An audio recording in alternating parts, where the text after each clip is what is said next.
So it taught me a good lesson in business that you don't never judge anybody about their vehicle and what kind of condition it's in, because it's sentimental value and they want a certain product and they were happy to get that.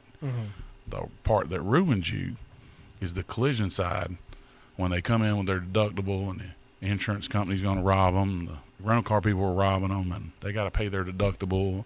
And the first thing they do when you fix the right front is they go to the rear bumper and say that scratch wasn't there, and they didn't even look at what you fixed.